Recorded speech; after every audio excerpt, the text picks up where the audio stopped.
आज की कहानी गृहस्थी की चाबी। बिमला जी के घुटनों में तकलीफ रहती थी, जिसके कारण वो चल फिर नहीं पाती थी। घर में उनके अलावा उनका बेटा सतीश, बहू रूपा और एक पोती आयशा थी। सतीश की शादी को 6 साल हो चुके थे। पिछले 5 साल तक बिमला जी ही पूरा घर संभालती थी। घर का एक एक सामान वो खुद मंगवाती थी। बहू बेटे भी कभी उनके काम में दखल नहीं देते थे।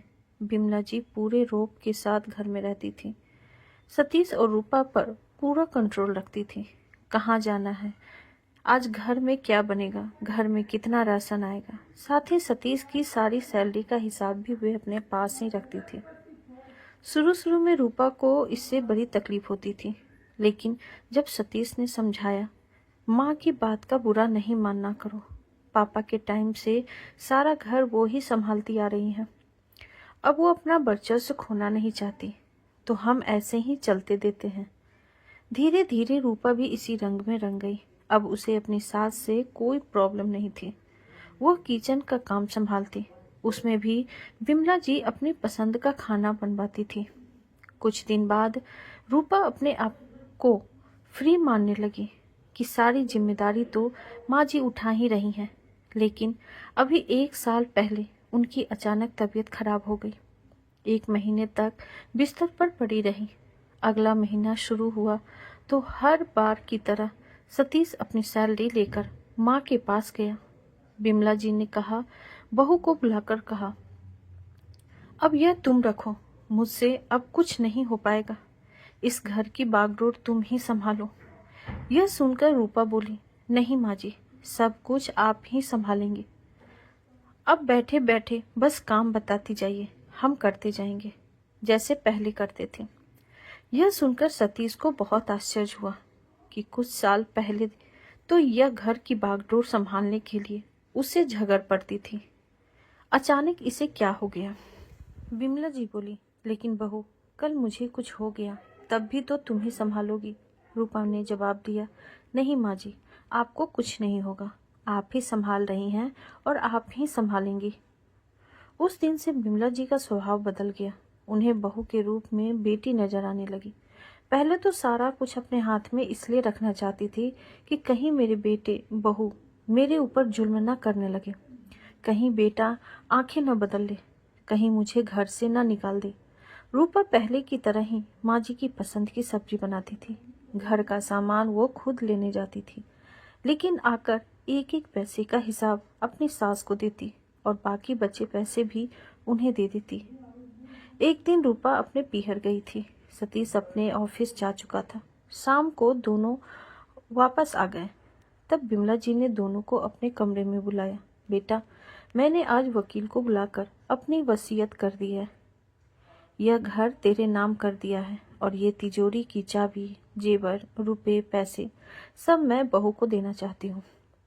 तभी रूपा बोली, माँ जी, इसकी क्या जरूरत है, आप ही संभालिए ये सब। बिमला जी बोली, बेटा, मुझे तुम दोनों पर भरोसा है।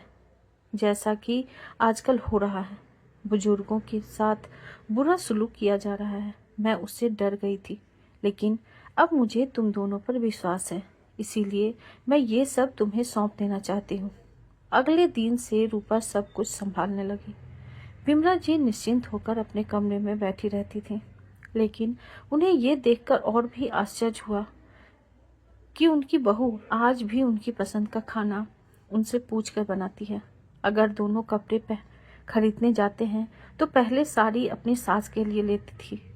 रूपा को अब तक आदत पड़ चुकी थी कि वह सारा काम माँ जी से पूछकर करे। 2 महीने बाद बिमला जी का देहांत हो गया। घर में रोना पीटना मचा था। 13 दिन तक मेहमानों का तांता लगा रहा। 13वीं के बाद सभी धीरे धीरे विदा हो गए। सतीश अपने ऑफिस चले जाते, रूपा और उनकी बेटी दोनों घर में अकेले रह जाते। लेकिन रूपा को कुछ भी ध्यान नहीं रहता। वह कुछ भी काम करने से पहले, जहाँ तक कि खाना बनाने से पहले भी माँ जी के कमरे में पहुंच जाती, उनसे पूछने। खाली पलंग को देखकर उसकी आंखों से आंसू बहने लगते। एक दिन वो उस कमरे की सफाई कर रही थी, तभी उसे एक खत मिला। उसने खत पढ़ा तो उसके ही नाम था। उसमें लिखा था, बहू, मैं जानती हूँ तू मेरे जाने के बाद भी मेरे कमरे में मुझसे पूछने आएगी कि माँ जी क्या बनेगा, क्योंकि तुझे मेरी आदत पड़ गई है और आदतें इतनी जल्दी नहीं बदलती। लेकिन बेटी, अब अपनी गृहस्थी संभालना सीख ले। अपने तरीके से अपनी गृहस्थी चला। हमारा समय और था, तुम्हारा समय और है। अपनी पसंद का खाना, बाहर घूमना, अपनी पसंद के कपड़े खरीदना, ये सब तुझे अकेले ही करना होगा। मेरी बातों से कभी तेरा दिल दुखा हो तो मुझे माफ़ कर देना। मुझे पता है जब तक मैं थी तू बेफिक्र थी, लेकिन अब तेरे सर पर छत नहीं है, तुझे ही छत बनना पड़ेगा, जिसके नीचे तेरा पति और तेरी बेटी सुरक्षित रहे और बेफिक्र रहे। मुझे पता है यह तू अच्छे से कर पाएगी। तेरी माँ बिमला। खत पढ़कर रूपा बहुत तेज रोती रही। नहीं माँ जी, मुझसे यह सब नहीं होगा। मुझे वाकई ऐसा ही लग रहा है जैसे मेरे सिर पर छत नहीं है और मैं खुले आसमान के नीचे हूँ, जहाँ बारिश, आंधी, तूफान सब आएगा। खत को कई बार पढ़ने के बाद रूपा ने उसे सहज कर रख दिया। कुछ ही दिनों में वह एक माँ की तरह पूरा घर संभालने लगी। जब भी उसे कोई परेशानी होती, वह उस खत को निकाल कर पढ़ती और दृढ़ता से डटकर हर मुश्किल का सामना करती। रूपा को हर समय लगता था कि बिमला जी अब भी उसके साथ खड़ी हैं। आपको हमारी ये कहानी कैसी लगी कमेंट बॉक्स में ज़रूर बताइए, और ऐसे ही ढेरों सारी कहानियों के लिए वीडियो को लाइक, शेयर और चैनल पे नए हैं तो सब्सक्राइब करना ना भूलें। Thank you.